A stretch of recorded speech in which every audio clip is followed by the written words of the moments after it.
What? I don't know why he would say that. Go ahead and get He said he f***ed you. I don't know why he would as say a that. subordinate. Okay, let's go.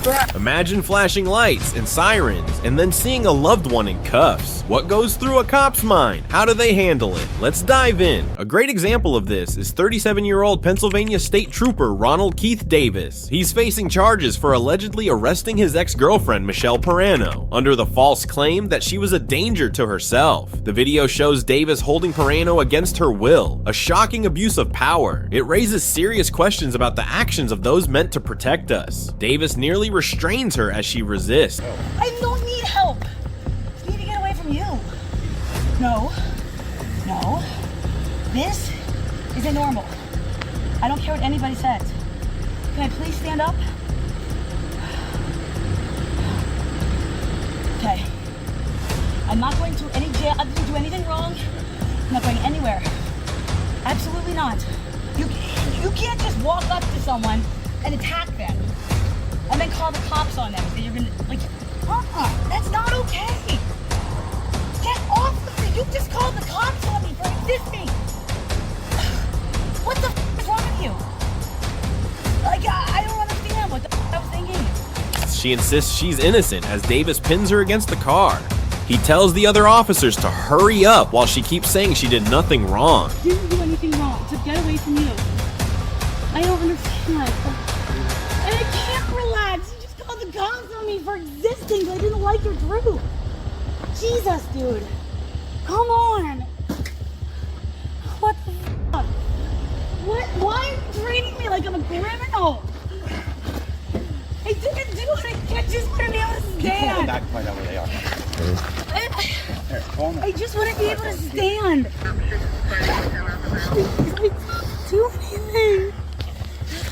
I didn't do anything. I didn't do anything wrong. Down. I didn't do anything wrong. I didn't do anything wrong.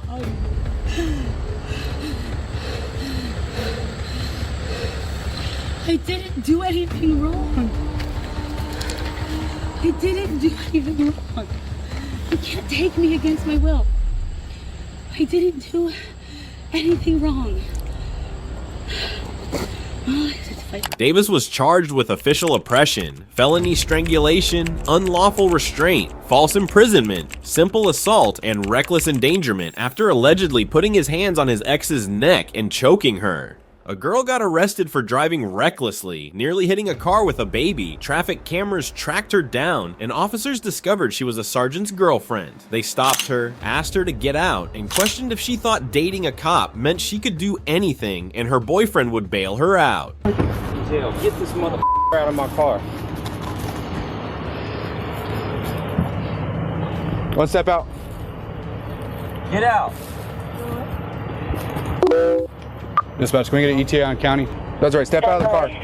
Where was it now? 18's 97. Almost struck the fence. That's right, step out of the car. Wait. Huh? Well, my name's Officer Solomon with the House Police Department, okay? The reason I'm making contact with you is because we got a call in that you're intoxicated driving, okay? Obviously, when I saw you, you just drove onto a curb and almost struck a fence, okay? So I'm gonna need you to step out. You're not getting any because who you know, it don't matter, okay? You know it's against the law to be driving under the influence, correct? Okay, you do know that, right? So I don't know why you think you're above the law because who you're dating. The officer warns her to get out or he'll pull her out. She refuses, so he grabs her arm and pulls her out. He tells her she won't get special treatment for dating a sergeant. After cuffing her, he hands the case to the sheriff's office to avoid a conflict of interest. You're gonna get out of the car, I'm gonna have to pull you out. Okay, we're not playing a game like you did with the other officers. Okay? Are you gonna get out of the car? What game are we playing? I'm not playing any game with you. Are you gonna get out of the car? Yes or no? No. Okay. I have one out on the ground. Oh, really? Yeah, really. Really? Oh, what the f***? You're gonna listen. You don't get any favors because who you're dating. You understand that? Don't resist. I'm gonna stop. I can call all your shit. 21469. Stop. No. Yeah, stop. You already messed up. Stop, man. We're 15 one time. You're not wrong. Stop. You're wrong. You're gonna get out of the car. She's like, no, I'm not getting out. and then that's when I grabbed her left arm, and then I pulled it. She kind of buckled to her legs, or like to her knees. I picked her up, and then I think that at that time she started putting her nails in my fingers and my. I mean, I don't. You need an ambulance? No. I'll just take pictures of those. You wanna speak? Email this to Lefty? Huh? You wanna email the report to Lefty? No, I'm gonna call them. I'm on the phone. We're on the phone with them right now. With Sky or CYFD? Sky right now. I haven't seen in a while. I got enough. I know. Here, I'll take the picture and put it up. Anything else? It's the only thing I can see. Hello? Deputy Sanchez with the Lee County Sheriff's Office? The other officer smells a strong odor of alcohol, confirming she's drunk. She resists as they take her to the car. Her sergeant boyfriend explains the situation. At the station, a sobriety test shows she's 4.5 times over the legal limit. Hey, Desiree. So, obviously, we know you were driving, right? And I can clearly smell that you were drinking. I don't know your whole situation. I don't know what's going on.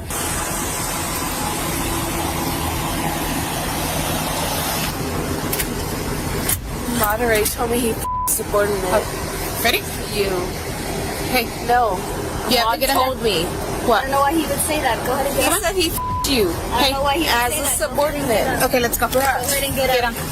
No. Get on. Don't do Hey, Go that. ahead and get up. get on. No. Ahmad Go said he ahead and you get up. as Go your ahead and get subordinate. up. He Get on told me. right now. Go ahead and get up. No, Jasmine. He told me he you. Get up. Get up. Get up, or you're gonna go. Get up. You're gonna catch more charges. Get Get up. up. No, I don't give Get a up. Get up. You know what? Get on. Get in there. Do Watch your step. Just Watch your step. Get in there. I'm asking you to get in there, please. all right. All right? It Watch your just step. helps Get up. me as my Okay. case against y'all. Ready? He told me he Hey, get up. Jasmine. Hey, get up. No, he told me. Get up. Get in there. He told Get I on. will You will not. Get in there. That's enough. Stop. That's enough. Now knock it off. I'm not gonna tell you again. You're gonna knock it off. You're not gonna come out here and kick one of my deputies. Thank you. Are you gonna stop? you. Are you going to Thank you stop? for the evidence. Are you going to now stop? Get up. No, thank you. Sit up. Thank you. Sit up. Sit up. No, thank you for the evidence. No, don't you Get up.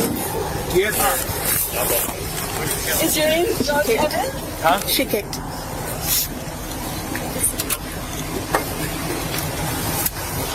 She was kicking. I was already at home. I'm tracking her, and I'm like, where are you at? She said she was on. I was like, well, you need to get over there and get your son. So she wasn't responding. I'm like, this is kind of weird. Like, she was on the phone, but she wasn't saying anything. And so I asked her, have you been drinking? She didn't say nothing. I was like, okay. Tracking the phone. I hear a call come out, and they described my car. I don't know my 28, but I know my car, if you describe it to me. I'm driving down this way. I see Solomon parked down there, and I'm like, why ain't he doing nothing? Because she was right here where my car is. Look, she was like this. She was at this angle, facing that way, right where the car was resting. She was right here. So I swing around, and I pull up next to her, and I said, hey, man, turn the car off. Because I didn't know if she had the baby or not. My focus was to get the car stopped to get the baby out. If you drive off and you crash, that's on you. But Solomon saw it. She started rolling forward, and I said, stop her. She was rolling, just like not accelerating, but you know, if you got your car and drive and you just come off the brake, you'll start rolling. So she literally rolled from here to right there.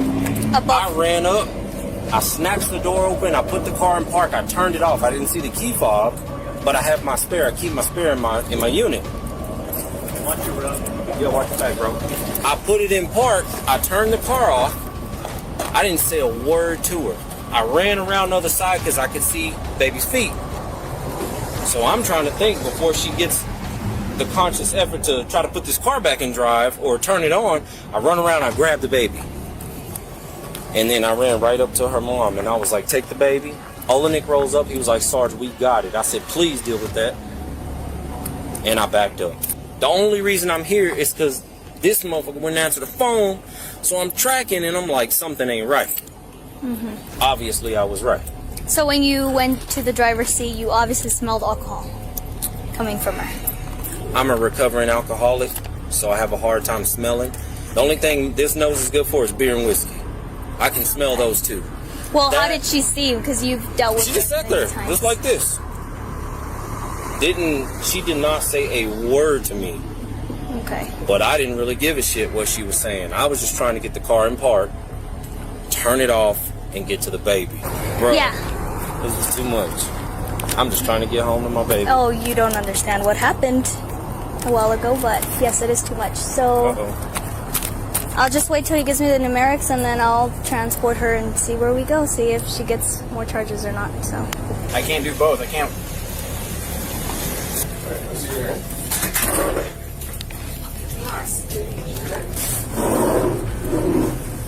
Victor, it's a conflict. Well, she's not here, so it's not a conflict. Well, she opened the door since she was here. Just let me know, please. We can't do that. If I So, don't pass this time, You said you were going to take the test. Right now we're here. Now it's time to take the test, okay? I'm telling you, if I Desiree. fail, I will not have my Okay, kid. if the machine tones out, we're going to take it as a refusal, and we're just going to take you right over to the jail. A big blow. Breathe in real big. Keep going. Please, Victor. We still need this second test before we can figure everything out. So in a second, you're going to do the same thing you did already. Same thing. She was charged with aggravated DWI, child abuse, 2 counts of battery on a peace officer, 3 counts of resisting arrest, reckless driving, open container, and improper lane usage. Meet Officer Kovach, a cop uneasy about his daughter's relationship with 18-year-old Makai Coleman. Kovach knew his daughter's laptop was at Makai's place. While on patrol, he spots Makai and pulls him over, setting the stage for an unexpected confrontation. You can get out. You're going to jail. Get out. Have a seat in my car. We'll make shit up as we go.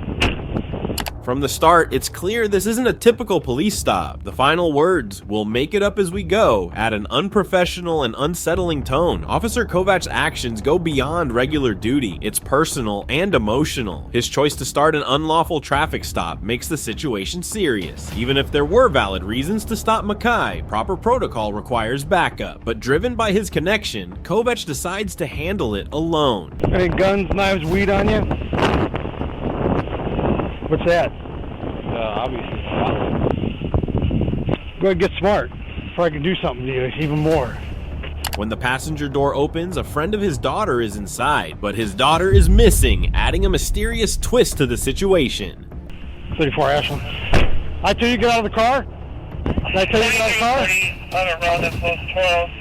I was advising a white female in a blue Jeep, find them with a gun. She's in a Ford Focus.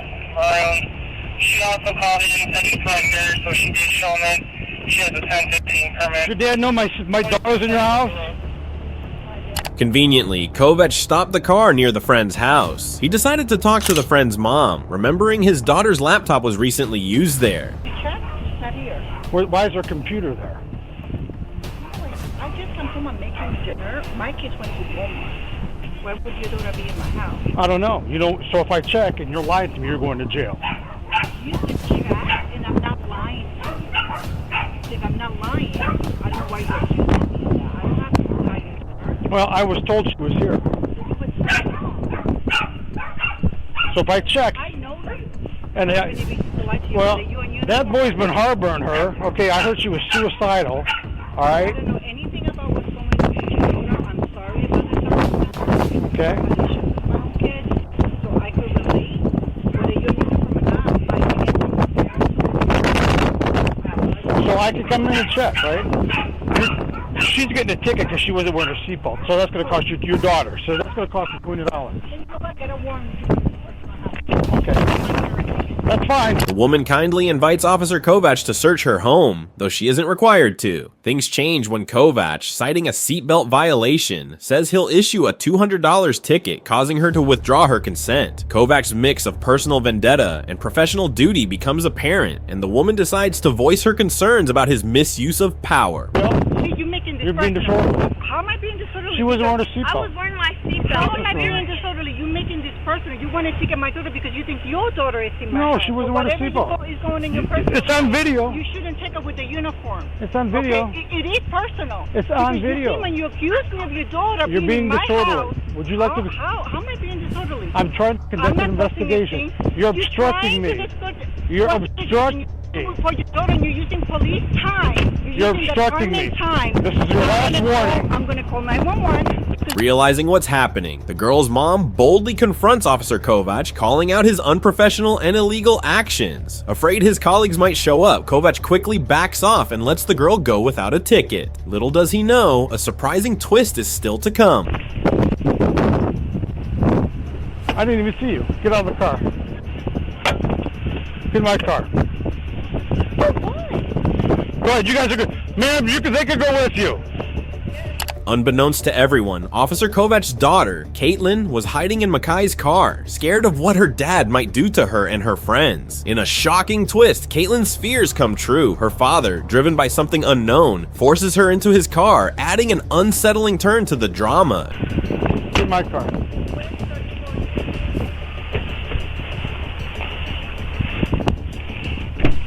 Goodbye.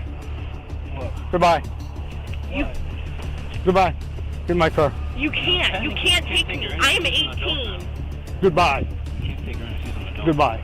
Hey, well, you can get back in the car. You're in the No, you're not. Get in my car. Why are you taking me? Get in my car. Why are you taking me? You have to give me a reason. By law, why are you pushing me? Why are you pushing me? Get in my Why car. are you doing this? Turn on your camera, my guy. Turn it on. Get in my car.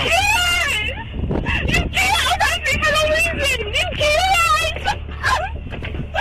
You can't. You can't. Caitlin! Knock it off! You don't want me.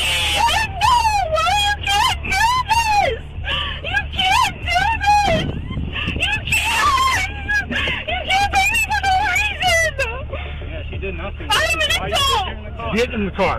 Why are you putting her in the car? She was suicidal yesterday. I was not. You weren't even with me yesterday. Just like, well, Friday. Get in the car. Friday, I was not. Get in the car. I have video proof with me all day yesterday. Get in the car. You're not harboring her. You can't. Adult. She has no relation. She has no reason to exist anymore. She's gone. Get in the car. You can do that. I'm not. I was going home to her mother, and you're ruining it. I can't. You gotta come down. I hope you know we're already taking the court. That's fine. You're going to court already. She's about to lose her job. She's suicidal already. She's going to the hospital. She's going for what? Don't get me. For what? Tell me why she's going to the hospital. Because you think of what? She's going to the hospital because she said she was going to kill herself Friday. No, I didn't. Where is I it? did not. Text message, anything? I did not. In a troubling turn, Caitlin is caught in a situation bordering on kidnapping. Although she's committed no crime and is a legal adult, Officer Kovac forces her to go to the hospital for a psychological evaluation. Internal Affairs quickly ruled on Kovac's actions, deeming them illegal and irresponsible. He failed to respond to a domestic abuse case, leading to his termination from the police department for unprofessional conduct. In a twist straight out of a movie, a cop has to arrest his daughter for DUI, showing how the law can strain personal relationships. On December 28, 2022, a witness reported a hit and run involving a white car that hit a traffic light, leaving a bumper piece behind. 15 minutes later, the police found the vehicle at a gas station, discovering the driver was the officer's daughter. This moment underscored a harsh truth. Justice doesn't spare family ties. From Applebee's? Yeah, I had a drink. Okay. How old are you? 21. You're 21? Yeah. 665, we're just going to play this out now. My dad is, We're going to do it wow. So we get it Sean Lee. Who was that? Sean Lee. John Lee? Okay. Listen, your bumper's in the road over there. Okay, did you just hit that pole? No, I promise you I did not. No? So if someone brings that bumper over here, it's not going to match up perfectly. You're coming from Applebee's, you're telling me. You went out that way.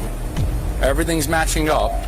Witnesses said they saw a white car cross over in this direction, and I happen to find your car parked here with no bumper. Okay. All right. So, Teresa. Yes. Let me ask you again. Yeah.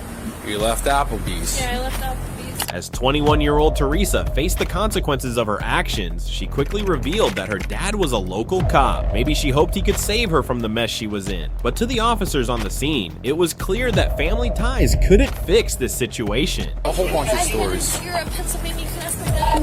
Please ask my dad. You just had a telephone, a traffic light. And that's where this piece was. That's probably where that piece was, yes. I hit it. You see this? I hit it here before this. You can ask my dad. This piece fell off at the traffic light that you hit, that you knocked over. I did not hit a traffic light today. So you mean to tell me that's just coincidence that this was I on? did not hit a traffic light today. So again, you mean to tell me that this is just a coincidence that this piece was found right next to a traffic light? Listen, are you just scared you're gonna get tickets or something? Yes. Is that all it is? Yes. So you want to just tell the truth? Yes, I'm telling you the So when after Applebee's, did you hit a traffic pole? I think I hit something. I remember hitting something. You can't miss it. It lights up. It's red, green, and yellow. I remember hitting something after Applebee's. But Okay. I'm saying, like, And then did you drive away because you're scared because you had maybe had one drink and you think you're drunk? Yeah. And you might get arrested, but you don't seem like you're drunk? Yes. Is that what's going on? While the story of everyone using marijuana isn't the only strange part, Teresa's tale raises more questions than answers. She claims the dangling bumper is from an accident in Pennsylvania, conveniently falling off when her identical car hit a traffic light 25 miles away. Despite this, Teresa holds onto a glimmer of hope, thinking she has a trick to get her out of this mess. I hit it. You see this? I hit it here before this. You can ask my dad. This piece fell off at the traffic light that you hit, that you knocked over. 670. Do you have another unit out with you? Oh my dad. He's a sheriff's All right. Within minutes, Teresa drops her dad's name like a magic spell, hoping it will save her. But before he can step in, the determined cops, suspecting more to the story, start unraveling the mess she created. Bit by bit, they get the truth out of her. Okay. And then did you drive away because you're scared because you had maybe had one drink and you think you're drunk? Yeah. And you might get arrested, but you don't seem like you're drunk? Yes. Is that what's going on? So you drove away because you're scared? Yes. So you might get some tickets and maybe you might get arrested? Is that why? Yes. Okay, so now we're starting to tell the truth, right? I remember hitting something, but I remember from before this, I already hit something, and he was. So you're saying there was some damage, but obviously your bumper is over there, like this officer was saying. This was already damaged. Okay. This was already Okay. damaged. This fell off because of already damage. Okay, but it fell off on Lanes Mill where the pole is in the middle of the road. Just call my dad. He would tell you. Well, He's a sheriff's officer. here's the thing. Your dad, the sheriff's officer, wasn't driving your vehicle today. In a brief exchange, Teresa reveals 3 things. She hit something, she was more intoxicated than first thought, and she was texting while driving. All severe offenses. With the truth out, detectives turn to Teresa's father, John, but to their surprise, he's not there to help her. What's going on? Hey, John, how are you? So your daughter hit a traffic law and a report on that. I don't know if she's just nervous and scared. She's texting. I don't really know what the deal is. She's kind of friendly, and the story that she was telling us doesn't really make too much sense. Just give me a heads up. She said that she was at Applebee's. How bad's that light? What's up? How bad's that light? It's down? It's like in the middle of the road? It doesn't make sense because the way that We were able to move out. We were able to look at more. We're all nice.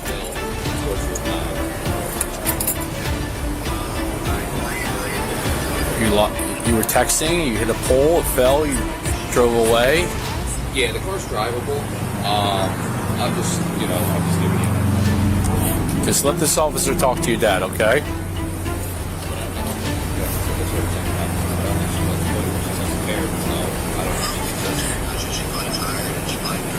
Yeah, I think she just did this off.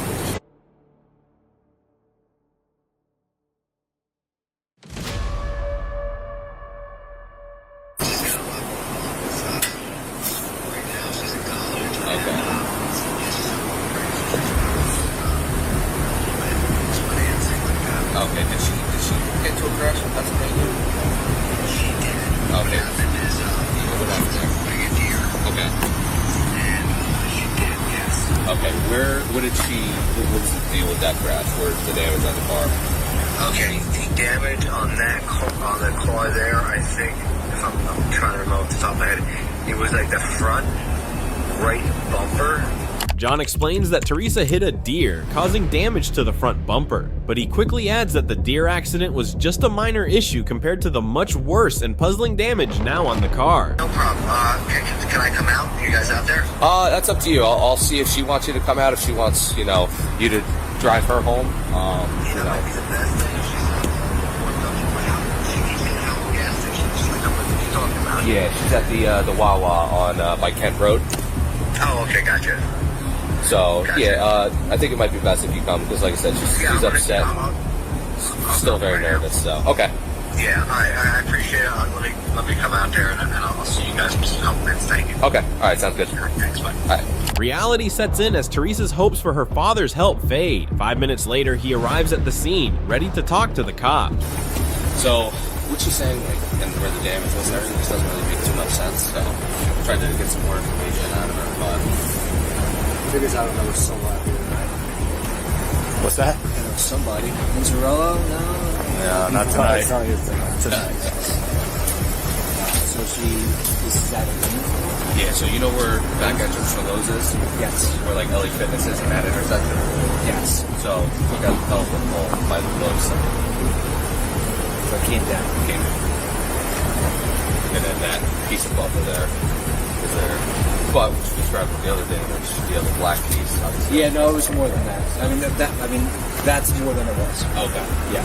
So for the other one, was it just like the bumper wasn't hanging like that? Yeah, no. So what it was is basically this was intact. Okay. This piece was missing, but these scratches here, that's all from a deer that she tried to do with that. So that's would be okay. Because once you described it to me, I was like, it's a little power to pick up one of those driving plates. Surprised that's the amount of damage. Okay. So who was who's the officers? So right now, this is going to be my call. Okay. Supervisor's coming out. Okay, gotcha. He's going to be supervising all the details. Okay, who's your supervisor? Not that I'm not, dude. I'm just asking. I got it. The first responders initially worry that as Teresa's father, John might make excuses for her. Tensions rise when he asks about their supervisor, sparking brief suspicion. In a world often marred by corruption, especially among higher-ups, skepticism is high, but it soon becomes clear that John wants to get all the facts. He checks his texts from Teresa, carefully building a timeline to understand the situation somewhat. I just want to show you this so you can see it. I don't know what time you initiate the stop. You home 10:39. So what time do you stop her at? Because she probably got nervous, and I'm not saying we know that's not an excuse. I get it. But what do you think time do you think that initial call came? Because she probably hit it and was like, Dad, what the f*** do I do? Probably, I would say, somewhere between 10:45 and 11. That's about right. Hey, Sergeant. How are you? 10:50.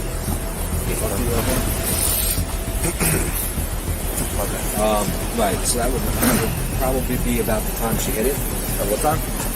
She texted me originally at 10. I was trying to get some sleep. I just got off work.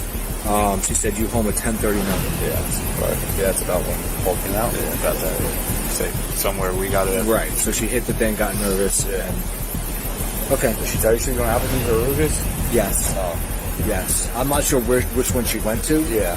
But I know that she was going out to either Applebee's or I think she said she got something at a Ruger's or something. Okay. I'm not sure. Like guacamole or something. I have no idea. Yeah, we just weren't sure just because, like, when we were talking to her, she wasn't telling us the truth at all. First of all. She was what? Wasn't telling us the truth at all. Saying okay. She didn't know anything, that damage is old. We're trying to piece everything together. Okay. Together. We thought maybe she was because we're like, well, you're at least going this way on the road. Yeah, well, she's had some. Well, I don't know who she was hanging out with. She does have an ex-boyfriend. Yeah. She's off school for the 2 weeks. So, I mean, lying to because she knows better. I'm a cop. She knows not to do that. That's but I mean, calling in the beginning, like, we just want to make sure that there might be a car driving around that actually hits the car, because she tried saying, no, it's all damage. It happened in Pennsylvania. Okay. But, like, Well, maybe she didn't even. Do you think she? I'm not saying she didn't lie. Yeah. Okay. I want to be very clear about that. Yeah. But she might not even look at the freaking car to see if there's any difference. Despite John's willingness to help, the sergeant on site asks him to step back to keep the investigation fair. So far, everything except Teresa's actions has gone smoothly, showing good policing. The focus returns to Teresa's claims. She says she only had one drink at Applebee's, but signs point to her being more intoxicated than she admits, a suspicion confirmed by field sobriety tests. And everything that happened today, right? I don't think that you were okay to safely operate the motor vehicle. Right? I think that it was great or something else going on, so you're good to know that pretty well.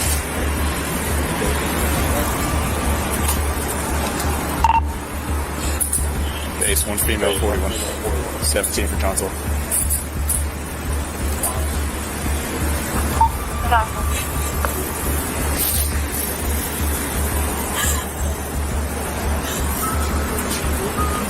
Dad. Hold on, we'll let you talk. Do you have anything to tell your pocket? No. Do you need anything from inside the car, cell phone? No, my cell phone is in there. My car keys, I did the test right. I don't understand. So the word indicator said you're not safely, not okay to safely operate the motor vehicle.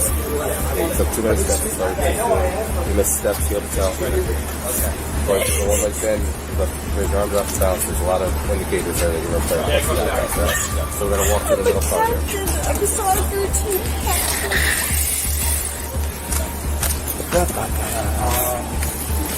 Where's my dad? Oh, your dad's right over here.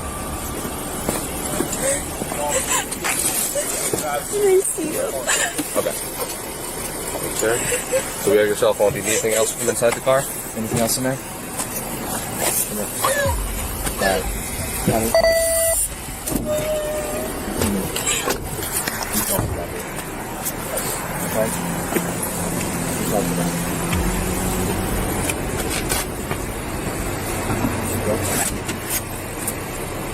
You do stops with this shit in the car.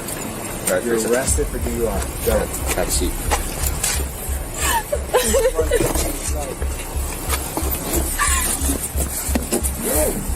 Teresa, I do want you to understand these are traffic tickets, okay? Nothing criminal here. They're motor vehicle offenses, okay?